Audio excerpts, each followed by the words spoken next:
manera breve, señores, reflexionar sobre un tema que hace días he estado por tratar con ustedes acerca de la resiliencia. ¿Por qué tratar este tema? Hace un tiempo había escuchado a alguien hablar de crear ciudades resilientes. Una persona, una ciudad, un sector puede ser resiliente, pero cuando uno a veces escucha a propósito de este tema a todo el mundo, a algunas personas más bien, vendiendo una tragedia día tras día, cuando nosotros tenemos un país que desde su fundación nos invita precisamente a ser resilientes, porque la República Dominicana en reiteradas ocasiones, o los dominicanos, han tenido que reponerse a situaciones difíciles, a situaciones catastróficas, y una de las características de la resiliencia es esta, la capacidad de sobreponerse a situaciones difíciles. Pero hay personas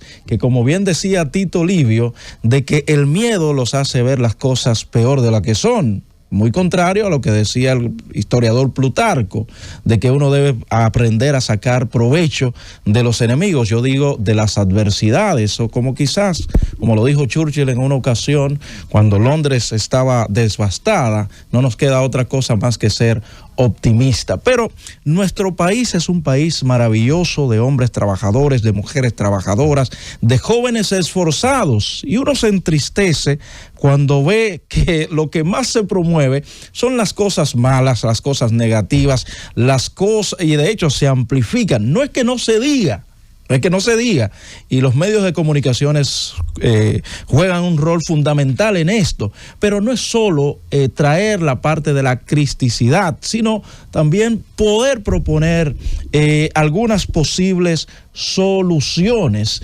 Y a propósito de los individuos que menciono, creo que para que un sector, una ciudad, un país sea resiliente, los primeros que deben ser, o de los primeros que debemos ser resilientes somos nosotros, sus ciudadanos. Y ya lo decía Marcel Proust en uno de sus pensamientos, de que aunque nada cambie, si yo cambio, todo cambia. Ahí entra una parte un poco de dilema, que el entorno me moldea a mí, o en determinados momentos yo puedo moldear el entorno. Yo creo que si nosotros somos o nos convertimos en ciudadanos resilientes, podremos tener sectores, ciudades y un país más resiliente. La solidaridad es una de las características que tiene una persona resiliente, y además de esto contribuye a tener sectores o ciudades resilientes porque va a colaborar.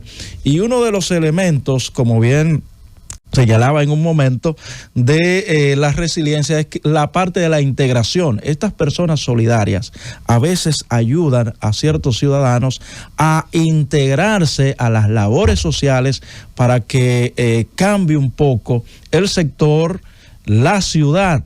Pero cuando hay un individualismo muy marcado, como siempre he dicho, esto es lo que nos va a llevar a una derrota colectiva. Y finalmente, dos elementos que se deben tomar en cuenta para que un sector, una ciudad sea resiliente, es la evaluación, el planeamiento. Para actuar de manera preventiva, actuar para preparar y responder a todo tipo de obstáculos.